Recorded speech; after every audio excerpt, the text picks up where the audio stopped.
दरम्यान अमरावती स्त्री जिल्हा रुग्णालय आग प्रकरणात प्रकाश आबिटकरांकडून घटनास्थळाची पाहणी करण्यात आली। दुर्दैवानं तिघांना वाचवता आलं नाही असे यावेळी आबिटकर म्हणाले। या प्रकरणाची चौकशी करून दोषींवर कारवाई होणार। आरोग्यमंत्र्यांचे सोपस्कार पाहायला मिळतात। आता प्रत्यक्ष पाहणी आपण केली, त्या स्पॉटची पाहणी केल्यानंतर ज्या पद्धतीची घटना घडली ती निश्चितपणे अतिशय दुर्भाग्यपूर्ण आहे। या सगळ्या प्रक्रियेमध्ये ज्या ज्या पद्धतीच्या एकूणच अनियमितता झाल्या असतील त्या सगळ्या अनियमितता सुद्धा गंभीर आहेत। खरं तर अशा पद्धतीची घटनाच घडायला नको, कारण 2 वर्षापूर्वी आम्ही हॉस्पिटल बांधलं आणि मग त्याच्यानंतर अशा गोष्टी होणं हे आमच्या दृष्टिकोनातून सुद्धा ते चुकीचंच आहे। फक्त प्रश्न असा आहे की नेमकं तो जो झालेली घटना आहे 3-3:30 वाजता रात्री झाली, त्या 3:30 वाजता झालेल्या घटनेचं नेमकं कारण काय आहे हे सुद्धा आपण घेतलं पाहिजे। पुढच्या 8 दिवसांमध्ये या सगळ्या वस्तुस्थितीचा अहवाल आणि त्याच्याबद्दल प्रत्यक्षात कोण दोषी आहे याच्याबद्दलची स्पष्टता त्या अहवालामध्ये येईल। त्या अहवालानंतर जे याच्यामध्ये ज्यांनी याच्यामध्ये दुर्लक्ष केलं असेल, ज्यांच्यामुळे या घटनाक्रमाला जे जबाबदार असतील त्या सगळ्यांच्या वरती अतिशय कडक कारवाई करण्याबद्दल त्या अहवालाप्रमाणे आम्ही पुढे जाणार। दरम्यान अमरावती रुग्णालयातील घटना अत्यंत हृदयद्रावक आहे। अनुभवातून सरकार काहीच का शिकत नाही? काँग्रेस प्रदेशाध्यक्ष हर्षवर्धन सपकाळ यांनी अनेक सवाल उपस्थित केलेत।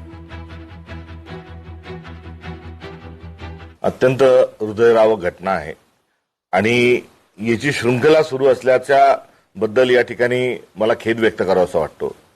एकीकडे आपण गर्भपात होऊ नये अशा स्वरूपाचं एक अभियान चालवत असताना दुसरीकडे नवजात अर्भकांच्या जळून मृत्यू होणे हे फारच अत्यंत क्लेशदायक अशा स्वरूपाची ही घटना आहे। मागच्या वेळेच्या अनुभवापासून आपण काही शिकत नाही हे देखील या निमित्तानं समोर आलंय। हे सर्व प्रकरण हे भ्रष्टाचाराशी कुठेतरी निगडीत आहे असं म्हटल्यास चुकीचं होणार नाही। याचं प्रायश्चित्त आता सरकार काय घेणार हाच एक नैतिक प्रश्न या निमित्ताने मी उपस्थित करतो आणि बाब अत्यंत गंभीर आहे।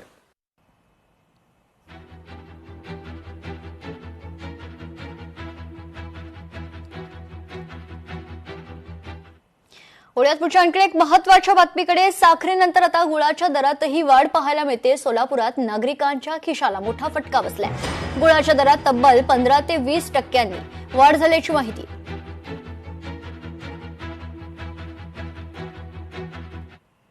ह्या वर्षी एकंदरीत पाऊस नसल्या कारणाने आणि साखर वाढ तर आहेच, गूळ आणि साखर एकाच वस्तूपासून बनतोय, त्यामुळं साखरेच्या पाठोपाठ गुळ ही वाढ आहे।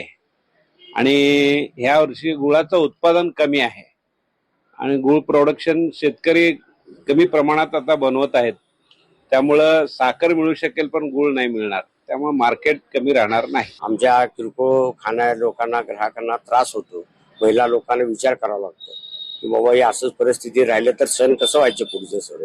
आणि दुसरी गोष्ट म्हणजे भाव वाढल्यामुळं आता आम्ही 5 किलोच्या ऐवजी 1.5 किलो 2 किलोवर भागवा लागलेला आहे। चहा, गूळ, साखर, पाणी, त्यामुळं सर्व गोड पदार्थावर कंट्रोल आलेला आहे। गुळाचे भाव कसं वाढले म्हणलं तर पहिला 55-60 रुपयापासून चालू झाला। गुळ शॉर्टेज असल्यामुळं अचानक जरा भाव वाढले गेले। आता गुळाचे सध्या रिटेलमध्ये आहे 80 रुपये आणि ठोक विकतंय 65-70 रुपये आहे।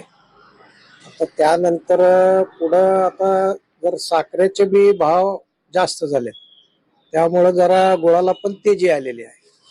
अजून आता जसं साखर जसं कमी होईल जरा गुळाचे भाव पण जरा कमी होतील असा अंदाज आहे। लोकशाही मराठी ऐका, पहा, जागरूक रहा।